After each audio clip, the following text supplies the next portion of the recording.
What's up, guys? It's boy Kennard. Back with a video. Are we really gonna do this again? Yeah. Okay. Are we really gonna do this again with you taking my intros? What's up, everybody? I do the intros. It's my channel. I don't care. No. Are we really gonna do this again? No. But I'm gonna tell you one time, boy. It is my channel, not your channel. So, welcome back to Sinister and Shifty, episode 6 or 6. I think it's episode 6 or 7. 6, 7. Please, mini for real. If you're watching this, please do not clip that. So, we are gonna be reacting to 1C Entertainment. This is the first time we ever saw 1C Entertainment. I saw it a couple times. I actually grew up with 1C Entertainment, if you guys didn't know that, and I've been traumatized for years, unfortunately. So please pray for me. So, you ready? That's why I started watching it. All right, so we're gonna watch this one. We're gonna watch this first one called "A Creepy Man in My Brother's Closet." You ready? The Man in My Brother's Closet. You ready? Yo, come closer so the camera can get you. This happened 2 months ago in January of 2019. My parents went out to a party. They told me they wouldn't be back until at least 3 a.m. in the morning because the party... I'm sorry to already pause, guys. Every single 1C video is always with the parents leaving. No, like it's they left out of town to work or something. Like it's always am I right? Where's the lie? It's always. The party was supposed to start at 8 p.m. and the party was going to be in New Jersey. We live in Connecticut, so it takes a while to get there and back. They told me to watch my 10-year-old brother and expected me to be responsible because I'm 15 years old. When they left, we watched movies all night while eating a bunch of popcorn. It was around 11:30, and we just finished watching Infinity War. Bro, that's like a 3-hour movie. Brush his teeth and go to bed. I stayed up later than him to watch the movie Logan. The movie ended, and it was around 2 in the morning. I was getting ready for bed when my brother came down the stairs. I asked him what he was still doing up, and he said the boogeyman was in his closet and wanted to touch him. Yo. I looked at him in confusion. Why does he look like that? My brother isn't the type of kid to pull pranks or joke around. He wanted me to check it out. I said fine, and started saying he probably just heard a house noise. He said he heard a noise coming from his closet, and when he checked inside, the boogeyman was there and said he wanted to touch him. Ew. We went inside his room. I turned on the light and we went to the closet door. I opened it, and what I saw made me seriously angry. There was a tall, scruffy-looking man with long, black, Why you got angry? He looked as if he was in his mid-40s and was fairly built. My boy looked like Jeff the Killer. When I saw this creep watching my 10-year-old brother sleep, and I figured out what my... Bro, would you be mad or would you be scared? I'm scared. I'm telling you, I would be traumatized if I saw that. How do I say mad? No, you're telling me you don't find someone who looks like this scary? You're telling me as if he was in if you saw someone that looked like that and you find them irritating? I'm telling you, I'm grabbing my brother and I'm leaving. I'm running out the house. I'm probably burning down the house.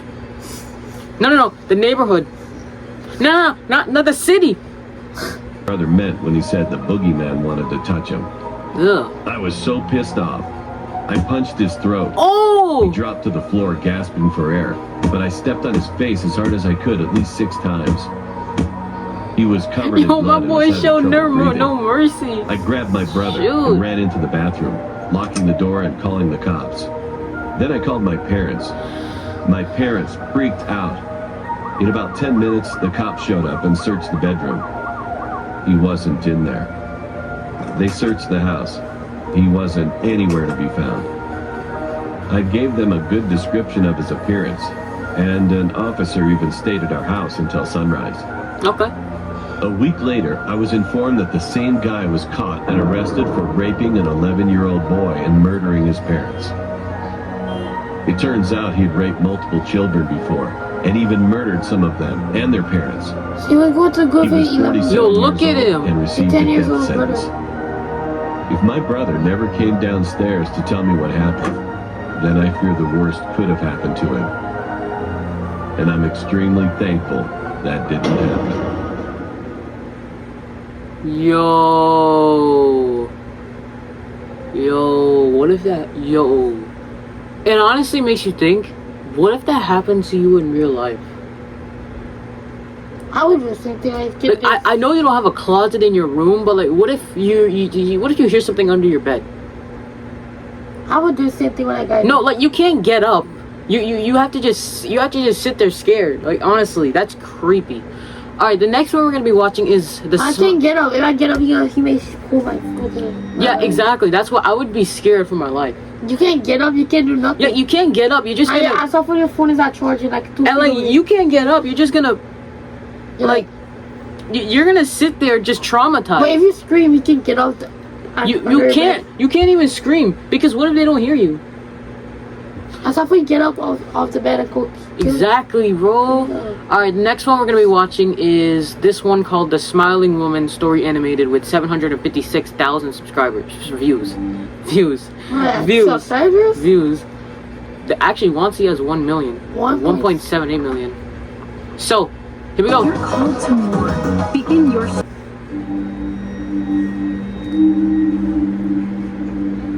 I was 10 years old. And I was home alone. But that wasn't a big deal because we lived in a small city.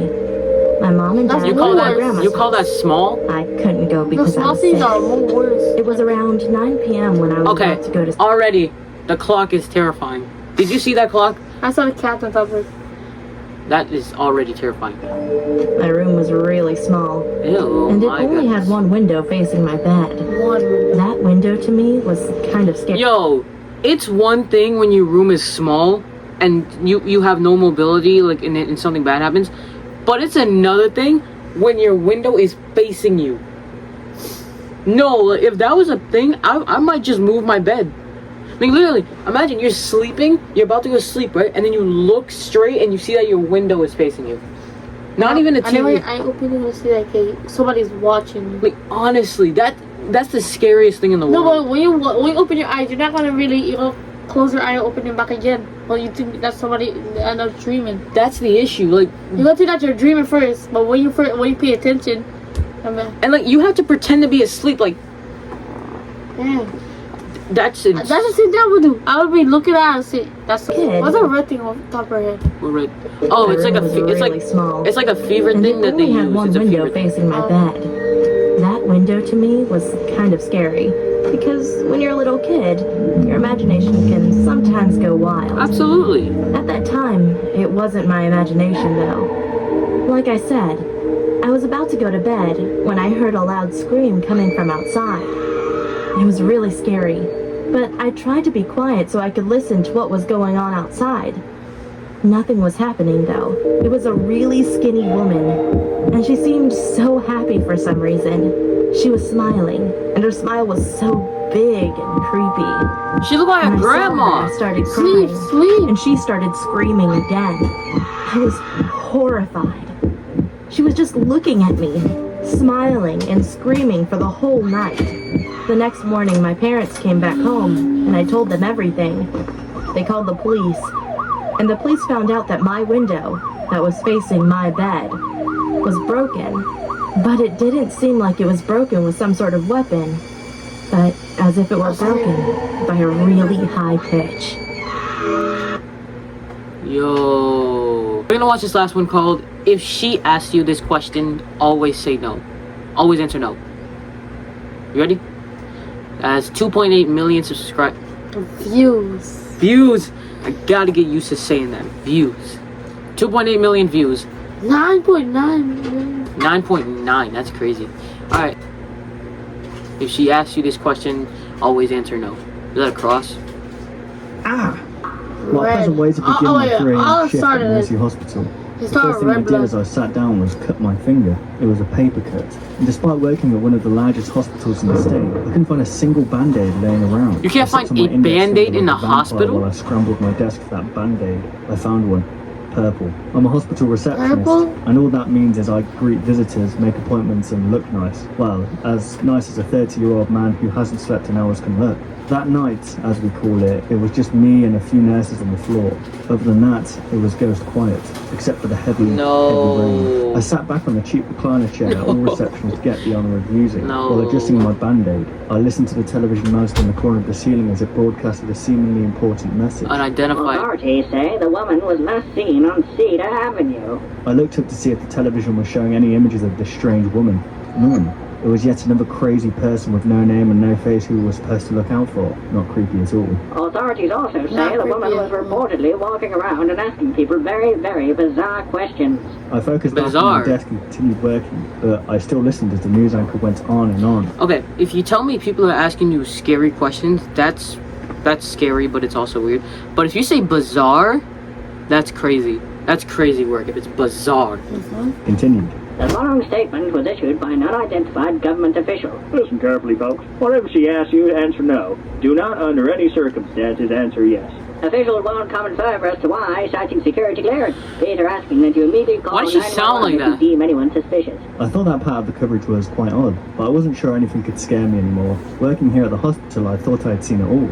At the flash of the ruby red ambulance lights, I've seen people come in with severed arms, legs, fingers, people who somehow managed to scoop out their eyes, failed suicide attempts, and much, much more. You get used to it. My head was practically sunk into my desk as I filled out paperwork. That's when I heard something very subtle, initially. I heard it coming from the front doors, the entrance. The automatic doors opened and closed, slamming against each other, and sounding an obnoxiously loud thud each time. The very dim lighting I had surrounding my desk flickered incessantly. Hello? I called out, seated behind the safety of my desk. Only the whistling... Yo, imagine you go to a hospital, right, and then you see the doors randomly slamming into each other. Someone was there, especially since it might have been someone. You can't run because you might get crushed from those doors. From my chair and walked over to the spot. I'll be outside. I nearly slipped and cracked my head open as the entrance floor was almost flooded. And nearly cracked his head open. Footsteps, wet shoe marks that seemed to come inside the hospital and then back out. I stood near the doors, poking my head outside, and looked. All I heard was the distant sounds of sirens and honking cars. The rain poured harder. The peace and quiet was disturbed within moments of me sitting. Footsteps make their way towards me, tapping closer and closer. Someone slowly emerged from the darkness between the entrance and front desk. A woman with drenched black hair approached, wearing a dark brown raincoat and a pair of boots that were too large for her toothpick legs. Her face was inundated with wrinkles and wet makeup. Her black eyeshadow smudged. Despite the heavy rain outside, she didn't seem to have bothered wearing her hoodie. Hello, how can I help you, ma'am? She didn't respond. She looked around, scanning and observing the unimpressive hospital. Is there something I can help you with? Still nothing. We engaged in a brief stare down, which she won. I looked down and pretended to gather important paperwork. Are you here to visit someone? And finally, she responded, without talking. She simply nodded and then took a few steps forward, her hands hanging down her side. Her posture was unnatural, almost uncomfortable. For now I need you to sign here, then I can't even talk. 2 hours for visiting time to begin, I said, pushing forward a sheet of paper and a pen. She raised her arm to sign and then abruptly stopped. She seemed startled by something on the desk. She looked at me, tilted her head, and with a smile that was as wide as her eyes, said, "Would you please move that for me?" I was confused at first, and then she pointed at it with her index finger. As drops of rainwater tapped against my desk while her arm hovered over it. I took the little crucifix we had at the front desk and put it in the drawer. The woman proceeded as if she was Don't put it in the drawer, keep it on you. Stopped before writing anything. She dropped the pen on the ground and stood there again, staring at me. She asked me a question. Do you reject the Trinity? I'm sorry? No. For a few more uncomfortable moments, the woman stood there. Don't answer no. Don't always answer no. I had no idea what she meant by the question. Ma'am, who exactly are you here to see? Family? Friend? What's your relationship with the patient? Before I could finish talking midway through my question, the woman turned around and walked out the door, still smiling and her eyes as wide as I'd ever seen on a person. I went back to work and tried to move on, but her creepinisms were trapped in my mind throughout the night. At around 4 a.m. I spotted one of the children in our hospital walking down the hall. Nina, is that you? I called out. All the kids in the hospital knew me. I was proudly considered one of the cooler employees. I let them break the rules. I brought them snacks upstairs and even told them scary stories, despite their predictable regret later on. The nurses would get angry with me every time I held one of my scary story nights. They always had a bunch of bed sheets to change the next morning. I only did these things for the kids when I wasn't busy, when it was a quiet night, and this is one of those uneventful nights, which of course was a good thing. Wow. Anyway, it was very odd to see Nina awake at that time, walking down those shadowy halls. She was absolutely terrified of the dark, and yet there she was. Nina, is that you? I squinted my eyes as I walked towards her. Sorry, Matt, she began. I don't want to be there anymore. She had dragged her blue blanket along with her, which was her way of gesturing to us that she wanted to move to another room. The other kids bothering you again? I asked. I took hold of her hand and began walking her back to the elevator. Matt, please, don't make me go back up there. I don't like the new nurse. New nurse? What? It's I the said, lady. leaning to Nina's level. She keeps asking us the same question over and over. I said no so many times. I keep telling her no, but everyone else kept laughing with her and saying yes to her. Please, I don't want to go back up. Nina's words immediately played flashbacks inside my tired, overworked mind. Something about a strange woman going around and asking even stranger questions. I didn't pay enough attention to that broadcast to notice the woman, but even if I had, I thought she had left the hospital. I ditched the elevator and ran up a flight of daunting stairs, stomping against each step with all the force I could muster. I probably woke up all those sleeping employees, I was so loud. I opened the doors to the children's room and couldn't believe my eyes. I checked each room, each one on each floor. I woke up my co-worker nurse and asked about the children. She couldn't find them either. We looked everywhere and put the hospital on Did she lockdown. take the children? We set off all possible alarms and other emergency procedures. We didn't find them. All that was left behind were their clothes. Yo. What do you think happened? Just a genuine question. What would you do if you saw someone like that? Just be honest.